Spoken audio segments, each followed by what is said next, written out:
Assalamu alaikum, ladies and gentlemen. I'm Haris Khaliq, and I welcome you to Politics and Current Affairs show at Qs.news, the first ever English language news channel established by Pakistani diaspora, overseas Pakistanis, to enhance freedom of expression, freedom of association, and fundamental values remain impartiality and fairness in this polarized world in which we live, and consequently the polarized media that we are subjected to day in and day out. Today we are going to discuss in this program the human rights situation in Pakistan in general, but also particularly the recent Supreme Court decision Supreme Court of Pakistan's decision, a 5-member bench, which has come up with a 4-1 ruling, majority 4, and a voice of dissent by Justice Yahya Afridi, 1 vote. And that 4-1 ruling has disallowed military courts to try civilians. This is a major development. We are going to speak about that development, and we are also going to speak about the overall situation of freedom of expression, freedom of association, and freedom of assembly in Pakistan, because we have noticed, observed, and experienced over the past many years, I would say, but we'll get into the details later. But in the past few weeks particularly, there's been a crackdown on all these freedoms. And there's a bit of a role reversal, ladies and gentlemen, today in this program. And I'm going to interview 3 or 2, maybe, as we'll see as the program goes along, major journalists, human rights defenders, anchors. In that category, I myself humbly do not fall, but this role reversal has been made possible by Qs.news, so that we can have those who convey to us other opinions. What opinions do they hold themselves? So I'm very happy to welcome my friend, leading Pakistani author, public intellectual, journalist, and anchor Raza Rumi to the show. Assalamu alaikum, Raza. Ji, Assalamu alaikum, Haris. Wonderful to be connected. I'm happy to have you on the show, and I know there's a time. I mean, we are operating in 3 different time zones, so I'm totally cognizant of the fact that it's very early morning in the city where you are. So Raza, jumping straight into into the discussion. How do you look at this decision of the Supreme Court, which they have found contrary to the Constitution, the fundamental rights in the Constitution of the Islamic Republic of Pakistan? How do you view it? I think, Haris, as you mentioned earlier, it is a verdict that has been welcomed by all sections of Pakistani society. Given what has been happening in the recent months, the return of authoritarianism, muzzling of many human rights within the country, and unfortunately, the Supreme Court earlier was unable to decide on this case. I mean, this case did not even require a long proceedings. It was a matter. I mean, if I were the judge, I mean, I would take 24 to 48 hours and throw this whole law out. I mean, it was an open and shut case, as they say. Open and shut case, and especially when you have a plethora of courts in the country. Because you see, forget about a moment about the military courts being the right forum or not. The question is that even the decision to try people in military courts is a huge vote of no confidence in the existing judicial system, which means that we should shut all courts and then just return to martial law type tribunals. And of course, in this case, the military courts were also, I mean, are being tried and used as an instrument of political engineering. The Pakistan Tehreek-e-Insaf (PTI), whether one agrees with its politics or not, that's a separate question. But its workers, its leaders, have been, booked in a number of cases, and it is thought that the military courts will, fix them. And that is something that was really, really worrying and setting wrong precedents. So, in a way, in short, I think I personally welcome it, and I'm sure that I've seen the statements from other rights groups such as the HRCP. They've also welcomed this major development. Well, thank you, Raza. That reminds me of other, colonial laws that we live under for the last 75 years, and it is so unfortunate that Pakistan, as a state and as society, has been struggling to become a modern republic. But unfortunately, we see the same colonial structures and continuing. And so, military courts or the Army Act, I mean, that takes me back to the Official Secrets Act.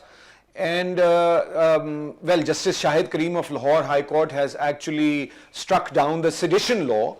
But still, if you look at the Official Secrets Act, which is the 1920s, and there are so many other laws, so how do you look at those, and why, instead of getting rid of those colonial laws, we are making them more stringent? Yes, absolutely. I'm glad you raised this, Haris, and I know we have talked about this in the past. Of course, in a private setting. But I think there are two levels of a problem that we face. First is the continuation of the colonial legal framework that we inherited from the British, and how little we were able to change it. That is the first crisis that of decolonization that we face, not just in Pakistan but also in India, in our neighboring country, to a great degree in Bangladesh and Sri Lanka. All the former colonies, they have retained some of these draconian laws, mainly to empower the arbitrary arms and coercive powers of the state. So, one is that whole larger debate on decolonization.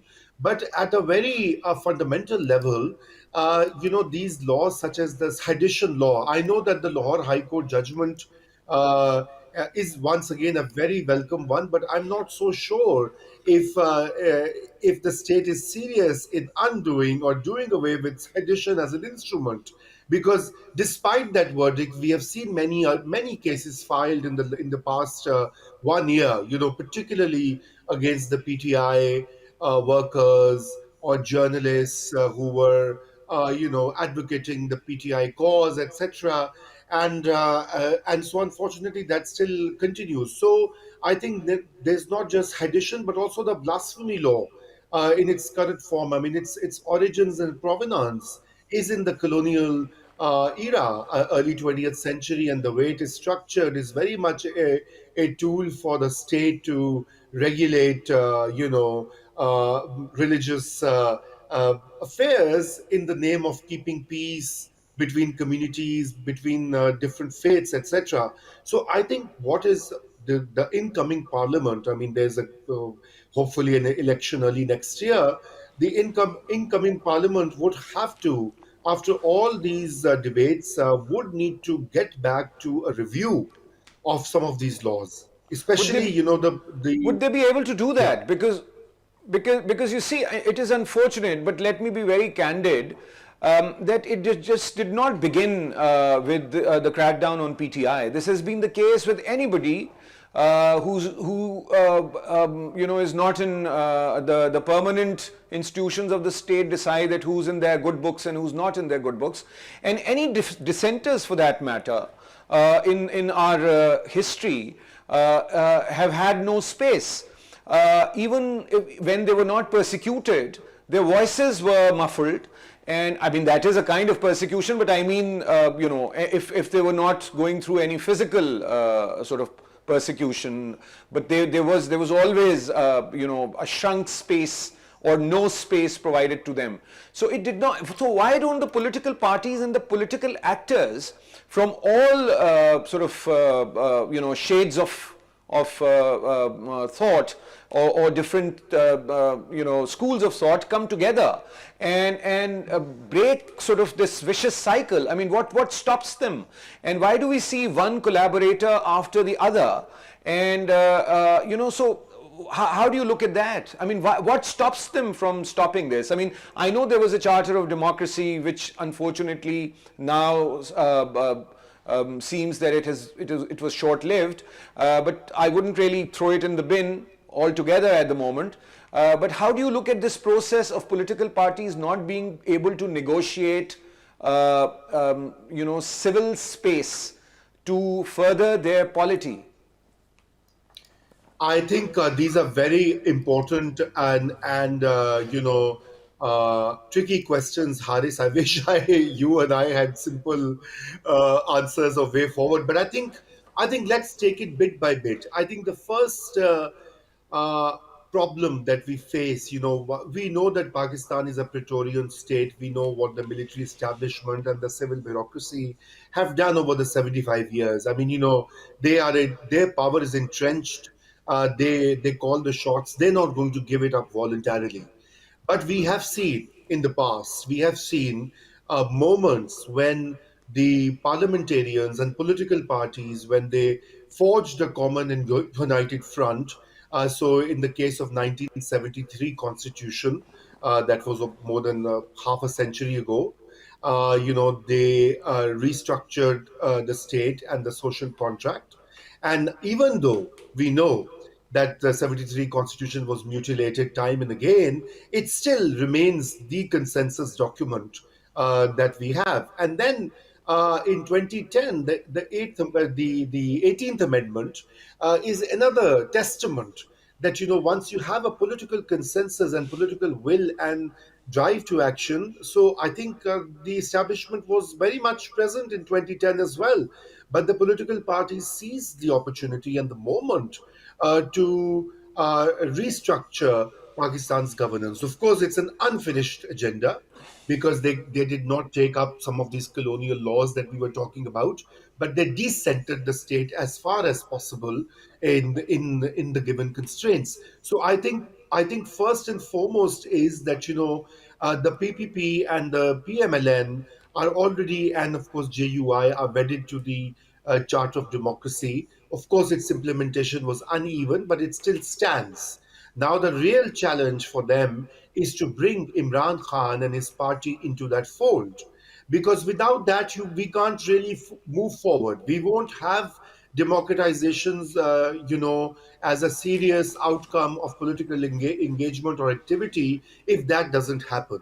And that is where the problem occurs, that in the 1990s and earlier, we have seen that there's a cycle of political revenge. One political party comes into power. Mr. Khan came into power with the full support of establishment. He started mistreating, persecuting his political opponents for 3 4 years when he was in power.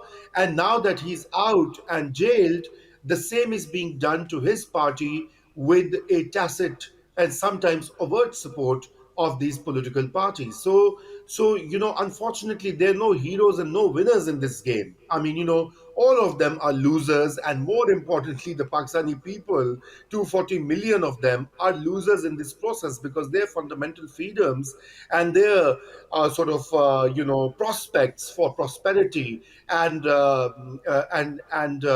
development are hugely at risk But in these circumstances. but going on a bit of a tangent, not really a full tangent, but a bit of a tangent. Do you see the upcoming 2024 elections a rerun of 2008 or 2018? For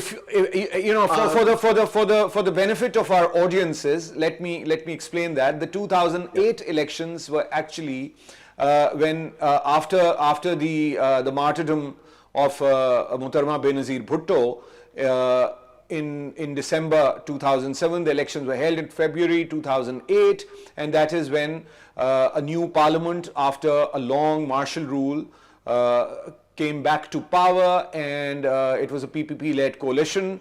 But then that parliament was able to actually devolve powers from the House of the President to the Parliament, and further going down, devolving, deconcentrating power through the 18th Amendment to the Constitution that Raza has just mentioned.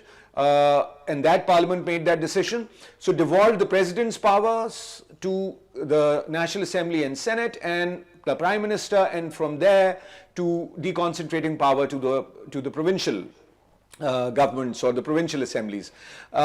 In addition to that, they had the new National Finance Commission Award, which benefited smaller federating units in Pakistan. We'll come to the issue of federation later, Raza, in this conversation. So this is what the 2008-13 Parliament did constitutionally and legally, and to make the structure of the state more inclusive and progressive. Whereas the 2018 Parliament was kind of a very divisive, government. I'm not suggesting who's right or who's wrong, but it was a different kind of a Parliament. And I would actually say that the 2013 Parliament in the middle, that was elected when PMLN-led coalition was ruling, was also a bit of a more maneuvered Parliament than the 2008 one. And the 18 one was also a kind of a maneuvered, there was a bit of a pre-poll adjustments, I would say. So how do you, going forward, 2024, are we going to see a rerun of 2008 or 2018? Or there is a third way that we can take, which you were just pointing out, that when the new parliament comes to power and half of the Senate is going to be re-elected also in March, hopefully, then they will have an opportunity to find a new way of building a reconciliation and consensus across the political divides. Yes, Haris, it's an uphill task. I'm by no means suggesting that it is going to be easy. But anyway, let me address the first part of your question, which was about the elections. Now, the elections are scheduled for early next year. The election commission says by end of January, maybe they're in early February, or give or take a week or two.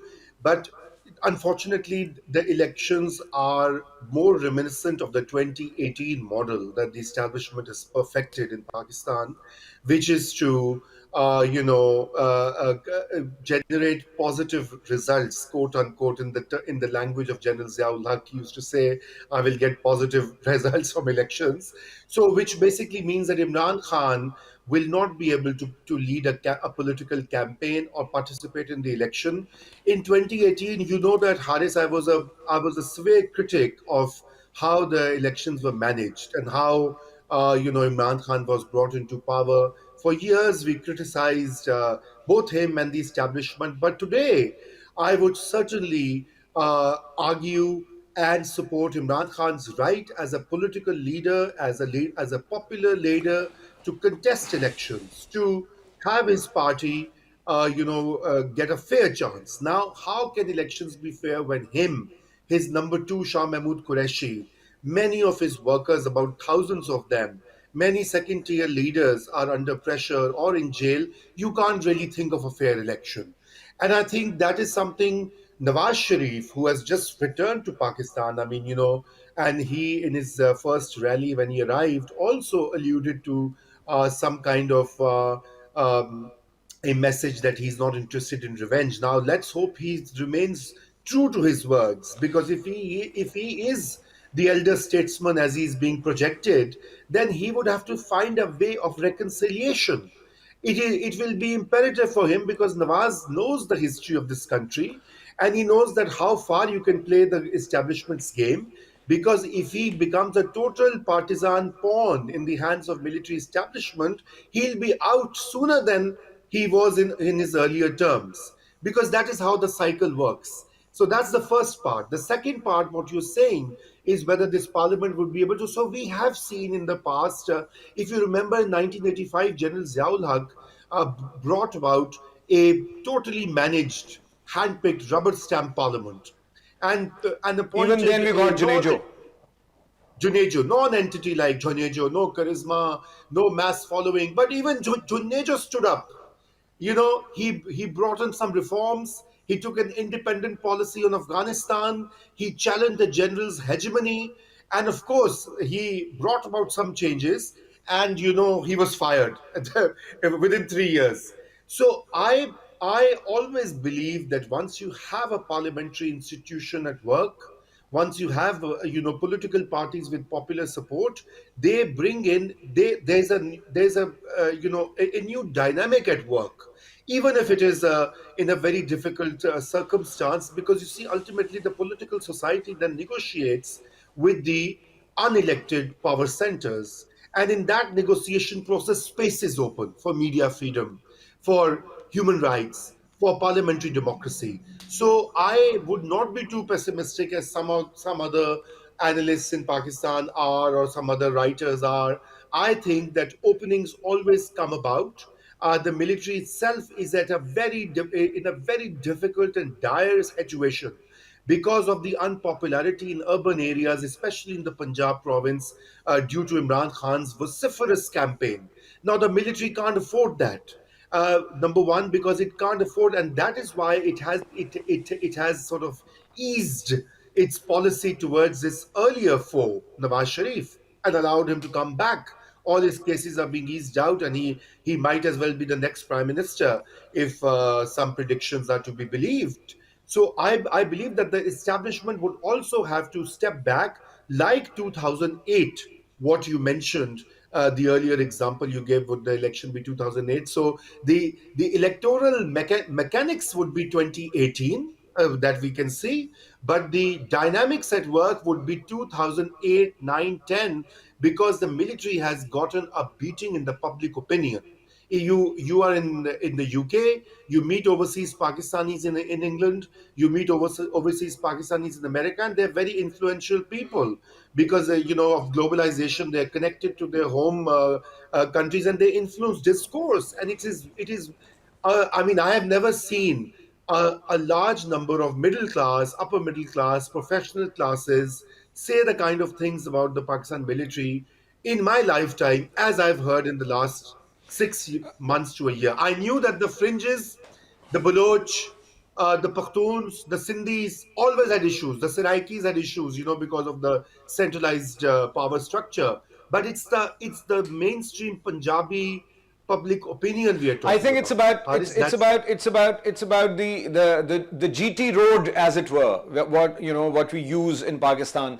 The population around the Grand Trunk Road from Rawalpindi to Lahore, the northern central Punjab, and also the Karachiite elites who have been who haven't seen, I mean, I'm saying the elites, I'm not suggesting the working classes or the lower middle classes, who have seen a lot of violence in Karachi also, but in terms of the elites and the affluent middle classes, I mean, this is for the first time perhaps in Pakistan they have taken the brunt of state power, and I think that's in some sense, there is a silver lining that now perhaps people can understand in the diaspora as well as in Pakistan, people in Lahore, Faisalabad, and Rawalpindi and Sialkot and Karachi, and places like that where the wealth is generated and the wealth is accumulated both.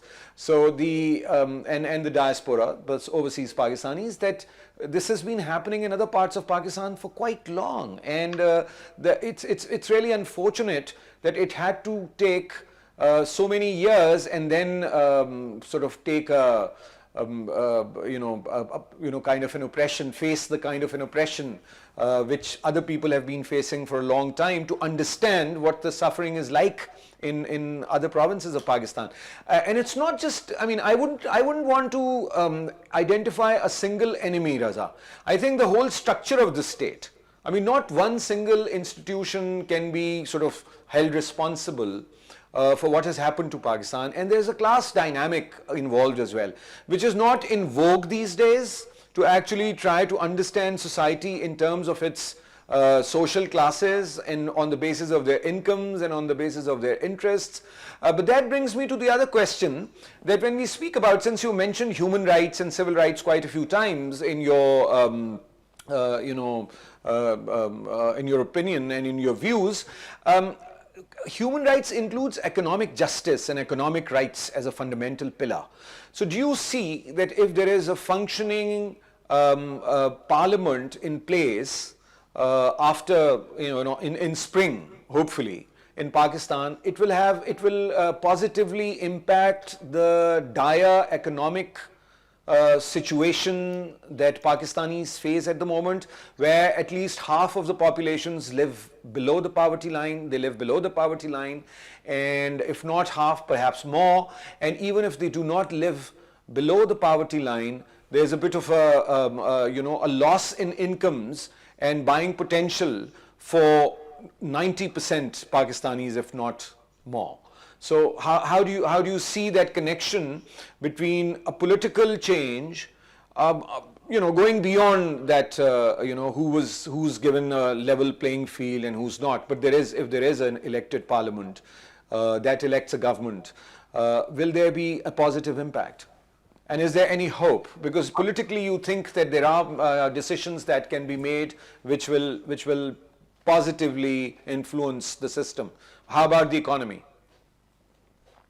Very important question, and I think thank you for raising this, Haris, because I think the fundamental problem at the in contemporary Pakistan is how, as you mentioned, the loss of purchasing power and the massive poverty. We know that crores of people have fallen into the poverty trap. In the past few years, given the